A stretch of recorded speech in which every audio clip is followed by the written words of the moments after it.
কখনো হাঁটছে, কখনো কথা বলছে, আবার কখনো আজান দিচ্ছে সিয়ামের ককশিট দিয়ে তৈরি এই রোবট।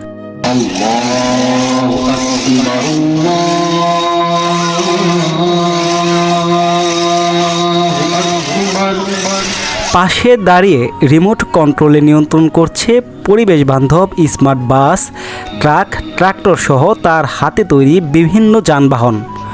আর সিয়ামের এমন আবিষ্কার দেখতে চারপাশে ভিড় করছে অসংখ্য মানুষ। রোবট বানাইছে, রোবটে আজান দেয়, তারপর ওই গজল গায়, দেশের নাম বলতে পারে, দেশের প্রধানমন্ত্রীর নাম বলে, দেশের রাষ্ট্রপতির নাম বলে।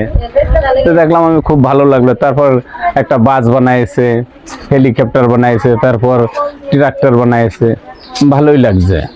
দেখলাম যাচ্ছে না রোবট বানিয়েছে একটা ছেলে, সে রোবট চলছে, গান বাজনা আছে, অজান দিচ্ছে, গজল গাছে, সবকিছুই করছে। ছোটবেলা থেকে তো আমরা ওর সাথে খেলা করি তো দেখতেছি ও খেলার ফাঁকে ফাঁকে এগুলো বানায়। বাস বানিয়েছে, প্লেন বানিয়েছে, রোবট বানিয়েছে, আজান দিচ্ছে, তারপর গজল গাছে। আমরা যেভাবে খেলা করি ভাই অতটাও খেলা করে না, মাথার ব্রেন দিয়ে শুধু এই সব বানিয়েছে। এই জায়গায় দাঁড়িয়েই তো দেখতে পাচ্ছি যে হেলিকপ্টার বানাইছে, গাড়ি ঘোড়া বানাইছে, কথা বলছে, আজান দিচ্ছে। ওর মাথায় যে এত মিঘা, এইসব দেখে শুনে মানুষের কাছ থেকে কি করে সবকিছু অভিজ্ঞতা করে, তারপরে আপনার বিভিন্ন ধরনের ও যে মনে করেন যে ইঞ্জিনিয়ারিং কায়দায় যেভাবে বই প্রস্তাব পড়ে, এইগুলো দেখে শুনে এইসব কাজগুলো ও নিজের অভিজ্ঞতায়, নিজের জ্ঞানে এইগুলো তৈরি করেছে। একটু মানুষ যে কাগজ দিয়ে এত কিছু যে বানাইছে, ওর মাথা বেদা কি, মানে এরকম ছেলেবেলার মাথা তো সবার এরকম কাজ হয় না। আর এই ছেলেরা যত সরকার যত একটা কাজে কামে লাগাইতে পারে, কেউ মাথারা যত একটু কাজে কামে যত একটা ইঞ্জিনিয়ার হওয়ার চেষ্টা করে, আর ছেলে এমনি হিসাবে ভালো। আমি এখানে তৈরি করেছি রোবট, বিমান, ট্র্যাক্টর, BMW গাড়ি, ট্রাক। তারপরে রোবট আছে দুইটা, আমার রোবটে কথা বলতে পারে, যা বলবেন তার উত্তর দেবে।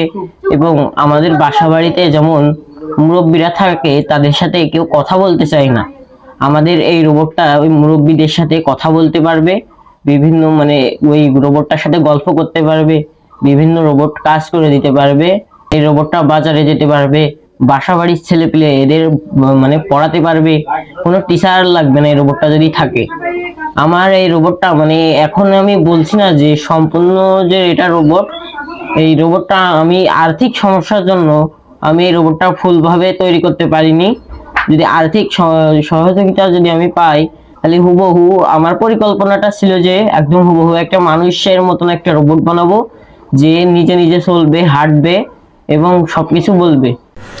রোবট যাত্রীবাহী বাস ছাড়াও truck, tractor, CNG, aeroplane, auto rickshaw, জাহাজ সহ বিভিন্ন যানবাহন তৈরি করেছে ঝিনাইদহের কালীগঞ্জ পৌরসভার আরপাড়া গ্রামের শাহজাহান আলীর ছেলে আল সিয়াম। বিস্ময়কর প্রতিভার অধিকারী সিয়াম স্থানীয় এক মাদ্রাসার 9ম শ্রেণীর ছাত্র। লেখাপড়ার পাশাপাশি নিজের প্রতিভা কাজে লাগিয়ে ককশিট দিয়ে তৈরি করে চলেছেন একের পর এক যানবাহন। তার এমন প্রতিভার খবর ছড়িয়ে পড়েছে চারদিকে। ইতিমধ্যে এলাকার পরিচিত হয়ে উঠেছে ক্ষুদে বিজ্ঞানী হিসেবে। আশেপাশের লোকজন তার বাড়িতে ভিড় করছেন তার এসব যানবাহন ও রোবট দেখতে। স্বজনরা জানান, ছোটবেলা থেকেই সিয়ামের ভিতর ছিল নতুন কিছু আবিষ্কারের নেশা। বাবা মায়ের টাকা বাঁচিয়ে সে তৈরি করেছে রোবট সহ বিভিন্ন যানবাহন। স্বজনরা মনে করেন, সরকারি সাহায্য সহযোগিতা পেলে একদিন সিয়াম অনেক বড় বিজ্ঞানী হবে। কালীগঞ্জ শহরের আরপাড়া গ্রামে গিয়ে দেখা যায় ছোট্ট একটি টেবিলে বসে যন্ত্রপাতি নিয়ে ব্যস্ত সিয়াম। ঘরের চারিপাশে ওয়ার্ড্রোবে সাজিয়ে রাখা হয়েছে তার তৈরি বিভিন্ন জিনিসপত্র। সিয়াম জানায়, ককশিট দিয়ে তৈরি রোবট, উড়োজাহাজ, smart bus, truck, tractor, CNG, রিক্সা সহ অন্তত 30টি যানবাহন তৈরি করেছে সে। লেখাপড়ার পাশাপাশি এ কাজ চালিয়ে যেতে চায় সিয়াম। সরকারিভাবে সহযোগিতা পেলে একদিন অনেক বড় বিজ্ঞানী হবে বলে স্বপ্ন দেখেছেন এই কিশোর। ছেলের যখন 4 বছর বয়স, এখন আমি বিভিন্ন রকম খেলনাপাতি কিনে দিই।